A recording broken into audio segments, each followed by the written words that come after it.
Hello student. हम लोग trigonometric function के प्रांत और परिसर के बारे में बात कर चुके थे पहले ही। ठीक है, अब हम बात करने वाले हैं इनके ग्राफ के बारे में।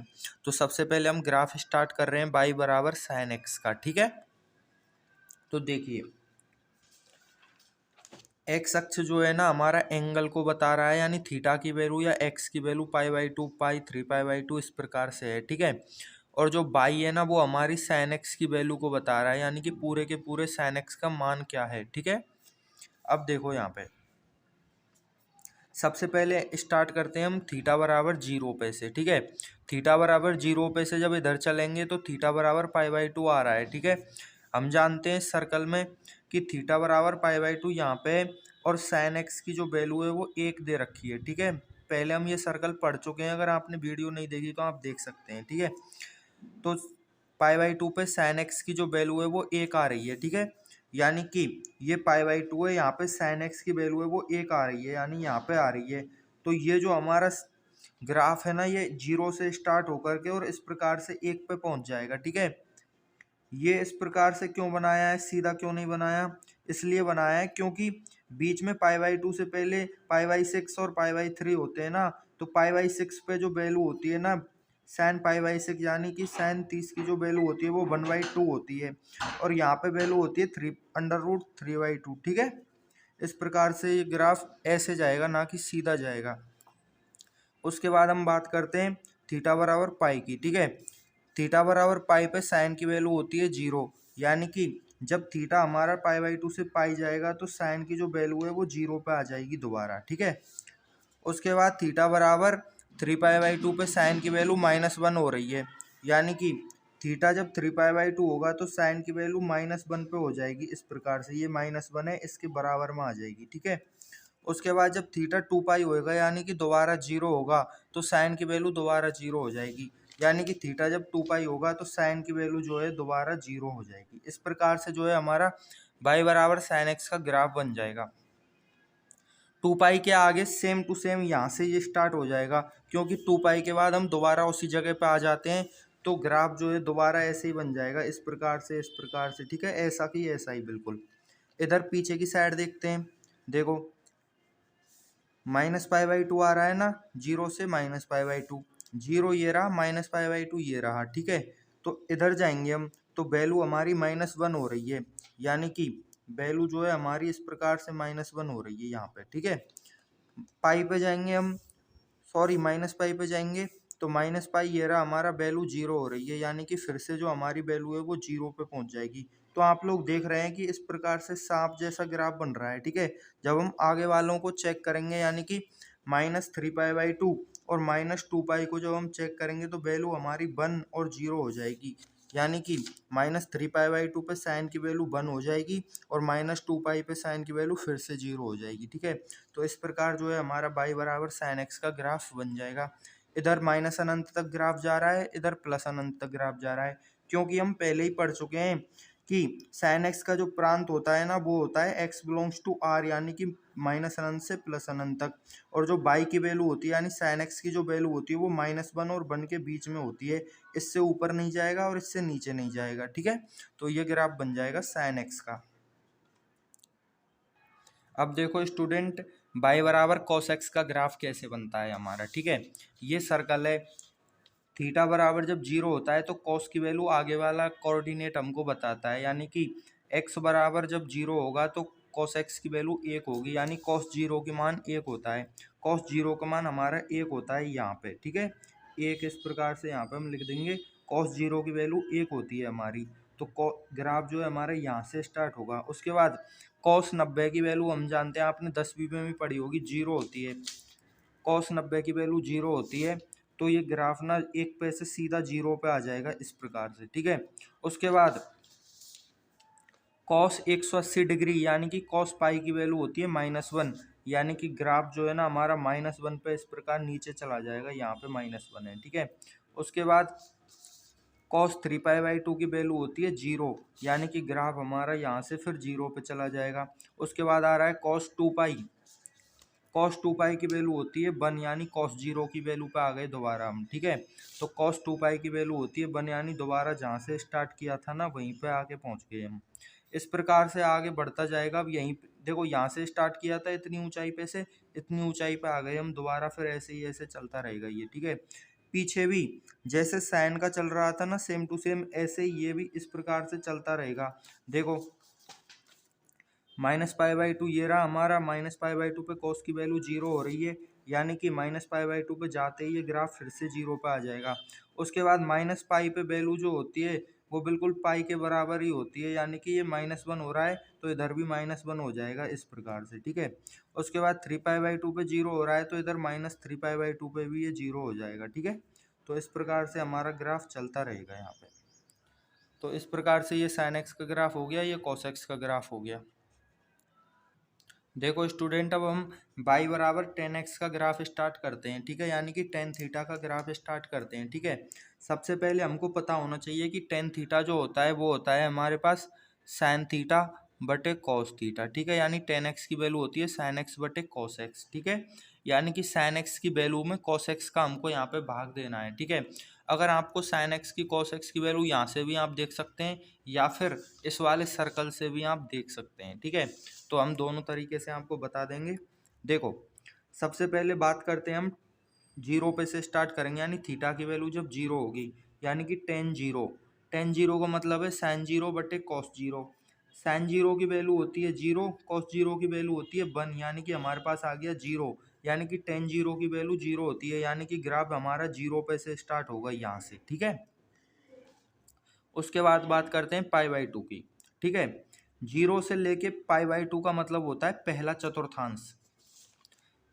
थीटा बराबर 0 से लेके थीटा बराबर π/2 का मतलब होता है पहला चतुर्थांश, ठीक है, ये वाला यहाँ इनके बीच का, ठीक है। अब देखो यहाँ पे π/2 tan π/2 यानी कि sin π/2 बटे cos π/2। sin π/2 का मान होता है हमारे पास 1 और cos π/2 का मान होता है 0, ठीक है, यानी कि अनंत बन गया है। 1 में 0 का भाग देंगे तो अनंत आ जाएगा, यानी कि अब जो हमारा ग्राफ है ना वो π/2 पे अनंत पे जा रहा है, तो अनंत तो ऊपर की साइड होता है इधर, तो ये ग्राफ ऐसे ऊपर की साइड जाएगा इस प्रकार से, ठीक है, अनंत की साइड जाता रहेगा ये ग्राफ, ठीक है। दूसरी चीज, नीचे कभी भी 0 नहीं बन सकता, ये हमने पहले ही पढ़ा है, ठीक है। तो नीचे अगर 0 नहीं बन सकता, यानी कि cos थीटा की जो cos x की जो वैल्यू है वो 0 नहीं हो सकती, यानी कि थीटा की जो वैल्यू है ना वो π/2 नहीं हो सकती, यानी कि ये जो ग्राफ है ना ये कभी भी π/2 को इस प्रकार से टच नहीं करेगा, ठीक है। मान के चलो यहाँ पे π/2 थोड़ा इधर खिसका लो इस प्रकार से, तो ये जो ग्राफ है ना ये कभी भी π/2 को टच नहीं करेगा। कहाँ पे टच करेगा? ये सीधा अनंत पे टच करेगा, और अनंत को हम जानते नहीं है तो हम यहाँ पे टच नहीं करके दिखाएंगे इसको, ठीक है। तो आपको हमेशा ध्यान रखना है tan cot sec और cosec इनमें एंगल को ना इस प्रकार से टच नहीं करना है इस ग्राफ को, ठीक है। तो ये आपको ध्यान रखना है अगर गलती से कभी टच हो जाए तो, ठीक है। अब देखो π/2 से और पाई, ठीक है, यहाँ पर आपको ध्यान देना है कि π/2 से पाई के बीच में हम ग्राफ बना रहे हैं। π/2 से पाई जो होता है वो दूसरा चतुर्थांश होता है, और दूसरे चतुर्थांश में साइन और कोसेक प्लस होते हैं, बाकी सब माइनस होते हैं, यानी कि हमारा जो tan है ना वो माइनस का होगा इस चतुर्थांश में π/2 से पाई में, ठीक है। यानी कि सबसे पहली बात हमको पता चल गई कि tan जो है वो दूसरे चतुर्थांश में माइनस का होगा, यानी कि हमारा जो ग्राफ है ना वो नीचे की साइड बनेगा माइनस y अक्ष पर, ठीक है। सबसे पहले तो हमको ये ध्यान रखना है। दूसरी बात देखो, π/2 पे अगर हम tan की यहाँ पे वैल्यू निकालेंगे तो sin बटे cos यानी कि अनंत आ रही है, यानी कि π/2 पे tan की वैल्यू आ रही है अनंत, लेकिन मान तो π/2 से आगे जो है वो माइनस का होगा, यानी कि अनंत से ये सीधा माइनस अनंत पे से स्टार्ट करेंगे अब हम, ठीक है। पहले अनंत पे खत्म हुआ था, अब हम माइनस अनंत पे से स्टार्ट करेंगे। क्यों करेंगे? क्योंकि π/2 से पाई दूसरा चतुर्थांश होता है, उसमें tan जो है हमारा माइनस होता है, इसलिए ग्राफ ऊपर से सीधा गिर करके नीचे माइनस पे आ जाएगा, ठीक है। अब देखो यहाँ से पाई पे, पाई ये रहा हमारा, ठीक है। पाई पे जो वैल्यू होती है tan की वो होती है 0/-1, 0/-1 करेंगे तो आ जाएगा हमारे पास 0, यानी कि ग्राफ जो है वो माइनस अनंत पे से और सीधा 0 पे जाके रुकेगा इस प्रकार से, ठीक है। उसके बाद देखो यहाँ पे 0 आ गया। अब बात करते हैं 3π/2 की, पाई से लेके 3π/2, पाई से लेके 3π/2, ये आपको ध्यान देना है। ये बार बार इसलिए बोल रहे हैं क्योंकि यहाँ पे बच्चे कंफ्यूज हो जाते हैं, ठीक है। तो पाई से लेके 3π/2 ध्यान रखना है आपको, ठीक है, पाई से लेके 3π/2, ठीक है। पाई से लेके 3π/2, यानी कि हमारा कौन सा चतुर्थांश है, ये तीसरा चतुर्थांश है। और तीसरे चतुर्थांश में हम पढ़ चुके हैं tan जो है वो प्लस होता है, tan प्लस होता है, यानी कि ऊपर की साइड ग्राफ बनेगा। कहाँ पे बनेगा ग्राफ, ऊपर की साइड, ठीक है, प्लस वाई अक्ष की साइड में, ठीक है। इतना पता चल गया। उसके बाद 3π/2 पे हम देखते हैं कि tan की जो वैल्यू होती है वो -1/0, -1/0, यानी कि माइनस अनंत होती है। लेकिन हमारा ग्राफ तो ऊपर की साइड बन रहा है, यानी कि ये माइनस अनंत नहीं लेना, हमको क्या लेना है, प्लस अनंत लेना है, ठीक है। यहाँ पे थोड़ा सा आपको ये ध्यान रखना है। तो ग्राफ ना सीधा यहाँ से और ऐसे प्लस अनंत की ओर चला जाएगा जैसे इधर गया था, ठीक है, इस प्रकार से। और ये मिलाना नहीं है हमको, यहाँ पे इस प्रकार से जो है tan का ग्राफ बन जाएगा, यानी कि π/2 से पाई पे तो जो है माइनस अनंत से बढ़ करके और 0 हो गया। उसके बाद 0 से बढ़ करके और अनंत पहुंच गया, ठीक है। अब बात करते हैं 3π/2 से 2π के बीच में। तो देखो 3π/2 से 2π जो होता है हमारा चौथा चतुर्थांश आ गया। चौथे चतुर्थांश में tan जो है फिर से माइनस हो गया, तो tan फिर से माइनस हो गया, तो ग्राफ ऊपर खत्म हुआ था वो सीधा गिर करके नीचे आ जाएगा। जैसे यहाँ से और सीधा नीचे आया था ना, ऐसे ही यहाँ से सीधा नीचे आ जाएगा गिर करके माइनस अनंत पे, ठीक है। अब यहाँ माइनस अनंत से ग्राफ स्टार्ट होगा इस प्रकार से। बात करते हैं 2π की। तो देखो 2π ये रहा हमारा, ये लाइन आ गई, साइन बटे कॉस, यानी 0/1 करेंगे तो 0 ही आ जाएगा हमारे पास। यानी कि अब ये ग्राफ सीधा कहाँ पे जाएगा, 0 पे जाएगा। तो देखो आप, इस प्रकार से ग्राफ बन गया। अब जब ग्राफ यहाँ पे आ जाता है ना, तो ग्राफ ऊपर जाना स्टार्ट हो जाता है। यहाँ पे भी ऊपर जा रहा है, तो ग्राफ यहाँ से भी कहाँ जाएगा, ऊपर जाएगा। और यहाँ पे कोण कितना आ जाएगा, 2π + π/2, ठीक है। इस प्रकार से जो है ग्राफ 0 से अनंत, माइनस अनंत से 0, 0 से अनंत, माइनस अनंत से 0, 0 से अनंत, माइनस अनंत से 0, माइनस अनंत से 0 और 0 से अनंत, इस प्रकार से tan का ग्राफ बनता रहता है, ठीक है। अब देखो इधर माइनस वाली साइड में, अब हमको पता है कि ग्राफ जो है वो माइनस अनंत से 0 और 0 से अनंत, इसका मतलब अनंत से 0, 0 से माइनस अनंत, अनंत से 0, 0 से माइनस अनंत। एक बार फिर से देखो, अनंत से 0, 0 से माइनस अनंत, अनंत से 0, 0 से माइनस अनंत, यानी कि ग्राफ जो है हमारा इस प्रकार से जाएगा, ठीक है। अब आप बोलोगे सर कि इनकी तरह बना दिया आपने तो हमको समझाया नहीं। तो देखो समझो इसको, ये एंगल कितना है, -π/2। -π/2 का मतलब ये होता है, अब यहाँ पे देखो थर्ड चतुर्थांश है ना ये, तो सॉरी फोर्थ चतुर्थांश है। फोर्थ चतुर्थांश में क्या होता है, हमारा जो tan है वो माइनस का होता है। तो यानी कि ग्राफ जो है हमारा कहाँ पे जाएगा, नीचे की साइड जाएगा, माइनस में, ठीक है। दूसरी बात, माइनस में कहाँ पे जाएगा भाई, तो माइनस में जाएगा -1/0। -1/0 का मतलब हो गया माइनस अनंत, यानी कि ग्राफ जो है हमारा माइनस अनंत पे जाएगा, ठीक है। तो अगर आपको इतना समझ में आ गया तो आप समझ सकते हैं कि अनंत से 0, 0 से माइनस अनंत, तो अनंत से 0 और 0 से माइनस अनंत, यानी ग्राफ इस प्रकार से यहाँ पे बनता रहेगा। उसके बाद अनंत से 0 और 0 से माइनस अनंत, इस प्रकार से ग्राफ यहाँ पे बनता रहेगा, ठीक है। तो आप लोग देख सकते हैं ये हमारा y बराबर tan x का ग्राफ बन गया है यहाँ पे। इसी प्रकार से सेम टू सेम y बराबर cot x का हम ग्राफ बना सकते हैं। तो मैं इसी ग्राफ के अंदर बना रहा हूँ, ठीक है। आपको क्लियर दिख रहा है बिल्कुल, तो कंफ्यूज होने की कोई ज़रूरत नहीं है, ठीक है। समझ में भी अच्छा आएगा आपको, ठीक है। तो देखो सबसे पहले हम देखते हैं, यहाँ पे इधर लिख लेते हैं, ठीक है। y बराबर cot x बराबर, cot x का फॉर्मूला क्या होता है, cos x बटे sin x, ठीक है। यानी कि cos x में हमको sin x का भाग देना है। या फिर हम लोग ये भी देख सकते हैं कि जो cot x होता है, आपने 10th क्लास में एक फॉर्मूला पढ़ा होगा, cot x बराबर होता है 1/tan x। 1/tan x होता है ना cot x का, यानी कि tan x का उल्टा ही cot x होता है, ठीक है। तो tan x का उल्टा कर देंगे हम, तो cot x बन जाएगा हमारा। देखो कैसे उल्टा करेंगे, अगर हम 0 का उल्टा करेंगे तो क्या होगा, अनंत होगा, यानी कि कॉट का ग्राफ है वो अनंत पे से स्टार्ट होगा इस प्रकार से, ठीक है, इस प्रकार से। उसके बाद हम अनंत का उल्टा करेंगे तो 0 आ जाएगा, यानी कि ग्राफ जो है हमारा अनंत से स्टार्ट होकर 0 पे आ गया, ठीक है। अब आप लोग सोचो ये जो बीच में मिल रहा है ना, ये क्या है। तो हम देखते हैं कि यहाँ पे जो है कॉट एक्स की और टेन एक्स की जो वैल्यू है वो बराबर आ रही है, तभी तो ये बीच में काट रहा है। आपने सरल रेखा वाली प्रश्नावली करी होगी 10th क्लास में, ठीक है, संपाति वगैरह उसमें होते हैं ना, तो ऐसे काटती है तो वो आंसर होता है, वहाँ पे वैल्यू समान होती है। तो यहाँ पे टेन की और कॉट की वैल्यू समान है। अगर आप लोग देखोगे तो ये बिल्कुल बीच में आ रहा है, यानी कि पाई/2 यानी कि 90 के बीच में, 90 के बीच में क्या होता है 45, यानी ये 45 डिग्री है। और हम जानते हैं कि कॉट 45 का मान भी एक होता है और टेन 45 का मान भी एक होता है। या तो देखो पाई/2 से, अब यहाँ पे देखो जीरो का उल्टा क्या होता है, जीरो का उल्टा होता है अनंत, जीरो का उल्टा क्या होता है अनंत। इस प्रकार से अनंत हमने यहाँ पे लिख लिया, ठीक है। लेकिन अब हमको ध्यान क्या रखना है कि पाई/2 से पाई यानी कि दूसरा चतुर्थांश आ गया, तो दूसरा चतुर्थांश में जैसे टेन माइनस का हो रहा था ना, ऐसे ही कॉट भी माइनस का होगा। तो ये ग्राफ ऐसे अनंत पे नहीं जाएगा, कहाँ पे जाएगा, माइनस के अनंत पे जाएगा, ठीक है। और टेन के लिए, कॉट के लिए लाइन जो है यहाँ पे आएगी, ठीक है। इस प्रकार से टेन के लिए लाइन यहाँ पर आ रही थी, कॉट के लिए लाइन यहाँ पर आएगी, ठीक है। उस प्रकार से अब देखो दोबारा पाई पे आ गया। अब पाई पे जो है हमारा ये माइनस अनंत पे आ गया था, ठीक है। अब माइनस अनंत पे से सीधा ग्राफ कहाँ पे पहुंच जाएगा, अनंत पे पहुंच जाएगा। और अनंत पे से ये फिर से ऐसे स्टार्ट होगा इस प्रकार से, ठीक है, और जीरो पे जाएगा। उसके बाद जीरो पे से फिर से माइनस अनंत पे, इस प्रकार से।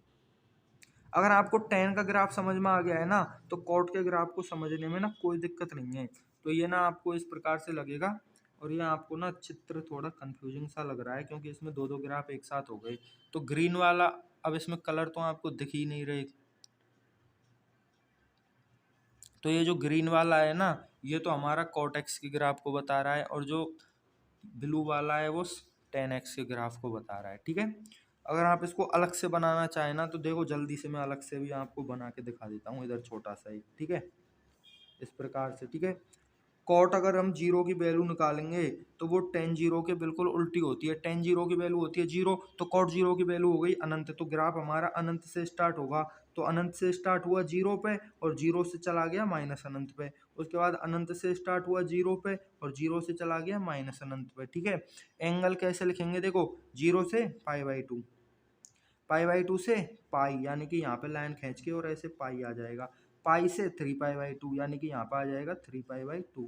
3π/2 से 2π यानी कि यहाँ पे आ जाएगा 2π, यहाँ पे 2π, ठीक है। तो इस प्रकार से जो है पाई/2 पाई, 3π/2 2π, इस प्रकार से आप एंगल लिख सकते हैं। और ग्राफ जो है वो इस प्रकार से बनेगा।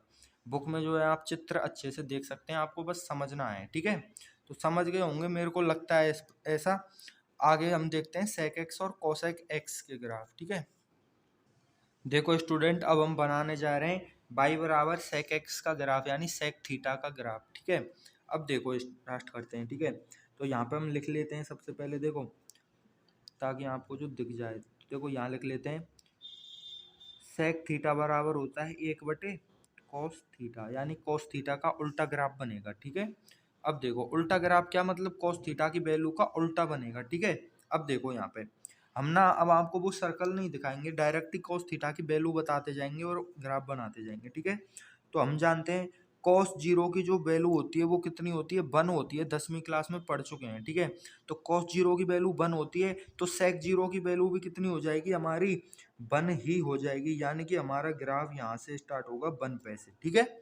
उसके बाद पाई/2, cos पाई/2 की वैल्यू कितनी होती है भाई, 0 होती है। cos पाई/2 की वैल्यू 0 होती है। तो sec पाई/2 की वैल्यू 0 का उल्टा करेंगे तो अनंत आ जाएगी। यानी कि ग्राफ यहाँ से स्टार्ट हुआ सीधा और कहाँ पे पहुंच जाएगा भाई, अनंत पे पहुंच जाएगा, अनंत पे। तो यहाँ से ग्राफ स्टार्ट हो गया, इस प्रकार से अनंत पे पहुंच जाएगा। हमेशा ध्यान रखना, 0 से पाई/2 पे जो ग्राफ होता है ना, वो हमेशा इस पहले चतुर्थांश में ही बनता है। क्यों बनता है, क्योंकि 0 से पाई/2 पे सब जो है वो प्लस होते हैं, यानी पहले चतुर्थांश में सब हैं वो प्लस होते हैं। तो ये ग्राफ हमेशा प्लस की साइड, ऊपर की साइड ही लेना है आपको, कोई सा भी हो सबका ग्राफ ऊपर ही जाएगा, यानी इसमें ही होगा, प्लस में ही होगा, ठीक है। अब देखो यहाँ पे आगे पाई/2 पे आ गए भाई हम। अब पाई/2 से पाई की बात करते हैं। पाई/2 से पाई जो होता है हमारा दूसरा चतुर्थांश होता है, ठीक है। और दूसरे चतुर्थांश में हम जानते हैं कि सेक जो होता है वो माइनस होता है। यानी कि ग्राफ सीधा प्लस अनंत से कहाँ पे आ गया भाई, माइनस अनंत पे आ गया, ठीक है। माइनस होता है ना दूसरे चतुर्थांश में, ओके सर, आ गया यहाँ तक समझ में हमारी में। उसके बाद बात करते हैं हम कहाँ की, माइनस अनंत से स्टार्ट होगा और कहाँ पे जाएगा, पाई पे जाएगा। अब पाई पे वैल्यू निकालते हैं हम, ठीक है। तो हम जानते हैं कॉस पाई की जो वैल्यू होती है वो होती है -1, ठीक है। देखो इस सर्कल में अगर आपको नहीं दिख रही तो, ठीक है, देखो कॉस पाई की जो वैल्यू होती है वो कितनी होती है, -1। और -1 का उल्टा क्या होता है, -1 का उल्टा -1 ही होता है। तो ये ग्राफ हमारा सीधा यहाँ से -1 पे पहुंचेगा इस प्रकार से, ठीक है। ये पहुंच गया -1 के बराबर में यहाँ पे। यानी कि जब थीटा की वैल्यू पाई रखते हैं तो सेक पाई का जो ग्राफ है वो -1 पे पहुंच जाता है, ठीक है। इतना समझने के बाद हम देखते हैं कि पाई से 3π/2, पाई से 3π/2 तीसरा चतुर्थांश, तीसरे चतुर्थांश में सेक माइनस होता है, यानी कि ग्राफ जो है नीचे ही बनेगा हमारा, माइनस में ही बनेगा, ठीक है।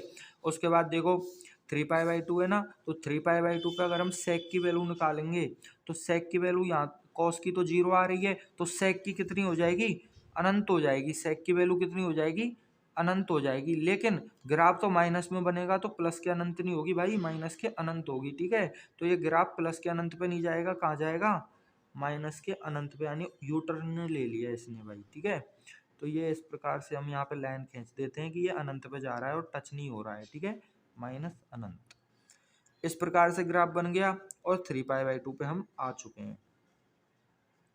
बात करते हैं 2π की। अगर आपको ध्यान हो तो cos 2π का मतलब होता है cos 0, यानी कि ग्राफ जो है हमारा cos 0 के बराबर होगा।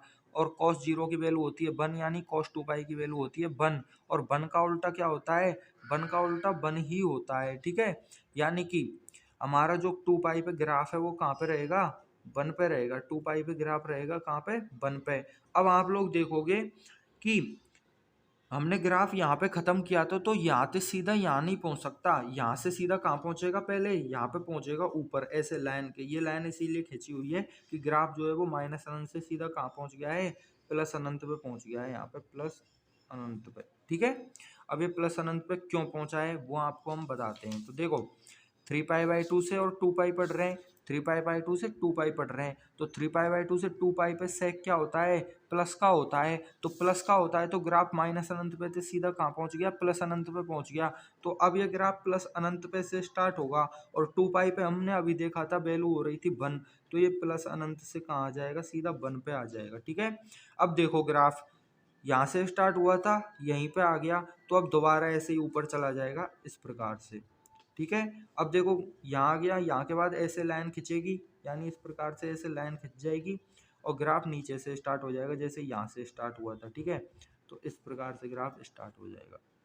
प्लस वाली चीज आपको समझ में आ गई होगी। आपको बस ये देखना है कि अगर प्लस अनंत हो गया तो वो माइनस अनंत पे जाएगा, उसके बाद घूम के माइनस अनंत हो गया तो वो प्लस अनंत पे जाएगा, ठीक है। कभी भी सेक एक्स का ग्राफ है ना वो एक्स अक्ष को कट नहीं करेगा, ये आपको ध्यान रखना है, ऐसे कट मत कर देना।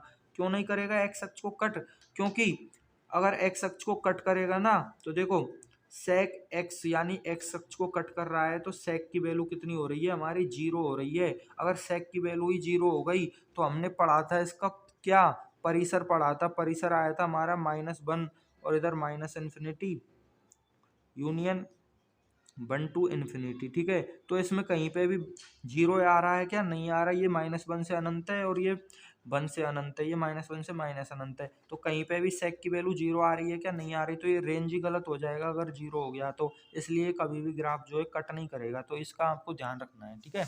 अब देखो इधर की साइड की बात करते हैं। तो देखो जैसे ऊपर की साइड u बनता है ना और बीच में एक गैप आता है, तो इधर u बनेगा और फिर एक गैप आएगा, फिर u बनेगा, फिर एक गैप आएगा, इस प्रकार से ग्राफ चलेगा हमारा, ठीक है। तो बात करते हैं 0 से लेके -π/2।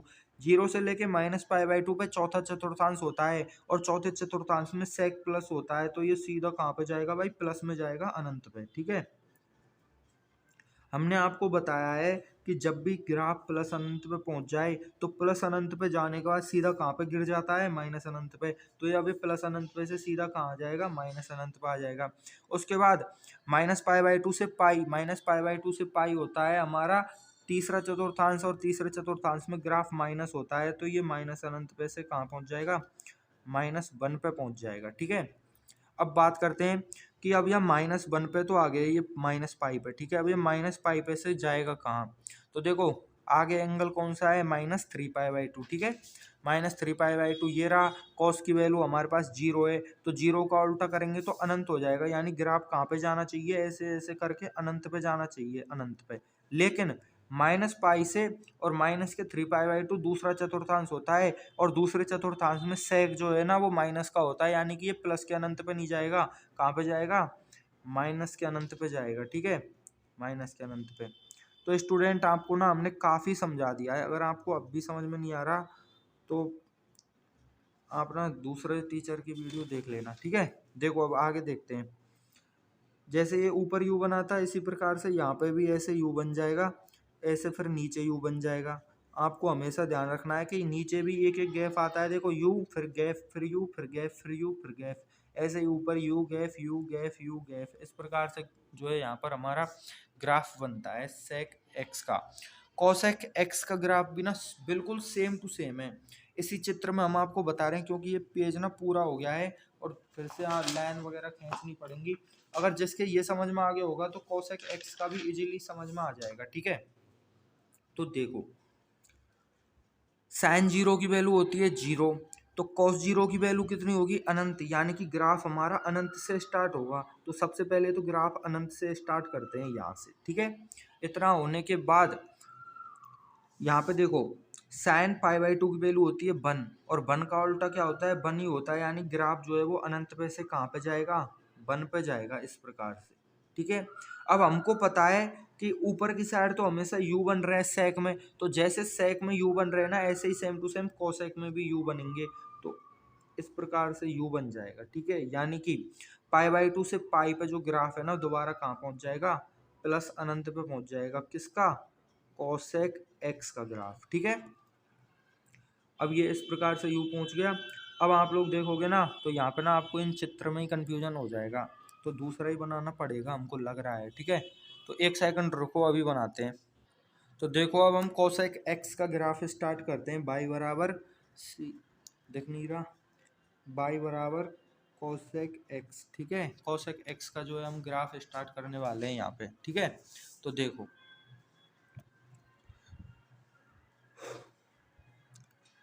सबसे पहले बात करते हैं, कोसेक एक्स बराबर होता है 1/sin x, ठीक है, यानी sin x का उल्टा। अब sin जीरो की वैल्यू होती है 0, तो cos जीरो की वैल्यू कितनी हो जाएगी, अनंत हो जाएगी, यानी ग्राफ जो है अनंत से स्टार्ट होगा, ठीक है। उसके बाद बात करते हैं π/2 की, sin π/2 की वैल्यू होती है 1, और 1 का उल्टा 1 होता है, यानी कि ग्राफ जो है अनंत पे से सीधा कहाँ पे जाएगा, 1 पे जाएगा, ठीक है, इस प्रकार से। बात करते हैं पाई की, तो साइन पाई की वैल्यू होती है हमारे पास 0, और 0 का उल्टा क्या होता है, अनंत, यानी कि ग्राफ दोबारा कहाँ पे जाएगा, अनंत पे ही जाएगा, इस प्रकार से। और अनंत पे दोबारा पहुंचने के बाद यहाँ पे ऐसे लाइन खींच देंगे, ठीक है। अब पाई से 3π/2 तीसरा चतुर्थांश आ गया, तीसरे चतुर्थांश में साइन और कोसेक माइनस होते हैं, तो ये सीधा प्लस अनंत पे से ना और माइनस अनंत पे गिर जाएगा यहाँ पे, तो ये माइनस अनंत पे गिर गया ग्राफ, ठीक है। तो यहाँ से स्टार्ट करेंगे अब हम, ठीक है। बात करते हैं 3π/2 की, 3π/2 पे साइन की जो वैल्यू होती है वो -1 होती है, तो कोसेक की वैल्यू भी -1 हो जाएगी, ठीक है। तो -1 से और ये कहाँ, सॉरी माइनस अनंत से और ये कहाँ जाएगा, -1 पे जाएगा, यहाँ पे देखो -1 के बराबर में आ गया ये, ठीक है। अब बात करते हैं 2π की, 2π पे जो साइन की वैल्यू होती है वो 0 होती है, और 0 का उल्टा हो जाएगा अनंत, यानी ग्राफ अब जो है यहाँ से कहाँ जाएगा, अनंत पे जाएगा। लेकिन 3π/2 से 2π पे जो चौथा चतुर्थांश है उसमें कोसेक एक्स जो है वो माइनस होता है, तो ये प्लस अनंत पे नहीं जाएगा, कहाँ जाएगा, माइनस अनंत पे जाएगा, तो ग्राफ दोबारा से यू टर्न लेके माइनस अनंत की तरफ मुड़ जाएगा, ठीक है। तो इस प्रकार से जो है यहाँ पे ग्राफ बन जाएगा, ठीक है। आप लोग देख रहे हैं यू बन गया, फिर गैप आ गया, तो दोबारा यहाँ पे यू बनेगा, उसके बाद गैप आएगा, फिर यू बनेगा, ऐसे ही नीचे चलता रहेगा, यू बन गया, फिर गैप आ गया, फिर से नीचे क्या बन जाएगा, यू बन जाएगा, और फिर से ऐसे गैप बन जाएगा, ठीक है। फिर से इसको ऐसे मिला देंगे। अब देखो ऊपर गैप बन गया, नीचे यू बन गया, अब नीचे गैप बन जाएगा, नीचे गैप बन जाएगा यहाँ पे, ठीक है, और ऊपर क्या बन जाएगा, यू बन जाएगा, इस प्रकार से, ठीक है। ऊपर यू बन गया, नीचे गैप बन गया, फिर ऊपर गैप बन गया, नीचे यू बन गया, फिर ऊपर यू बन गया, नीचे गैप बन गया, इस प्रकार से जो है ये चलता ही रहता है, चलता ही रहता है, ठीक है। समझने वाली जो बात है वो यहाँ पे होती है कि जिन चतुर्थांशों में जो हमारा ग्राफ है वो माइनस से प्लस होता है और प्लस से माइनस होता है, साइन चेंज होते हैं ना, तब आपको यहाँ पे ध्यान रखना है। जैसे कि अगर हम कोसेक एक्स की बात करें तो पहले और दूसरे चतुर्थांश में तो कोई दिक्कत नहीं है, लेकिन पाई पे देखो ये प्लस से माइनस हो रहा है और यहाँ पे 2 पाई पे माइनस से प्लस हो रहा है, तो प्लस से माइनस और माइनस से प्लस जब चिन्ह बदलता है ना, तब आपको ऐसी लाइन खींचनी पड़ती है और वहाँ पे आपको देखना पड़ता है कि ऊपर जाएगा कि नीचे जाएगा। बस ये आपको यहाँ पे ध्यान रखना है। थैंक यू स्टूडेंट, ये ग्राफ हमने कंप्लीट कर लिए। अब हम नेक्स्ट वीडियो में ना क्वेश्चन स्टार्ट करेंगे 3.3 प्रश्नावली के जो आगे वाली है 3.2 है शायद। ठीक है, थैंक यू।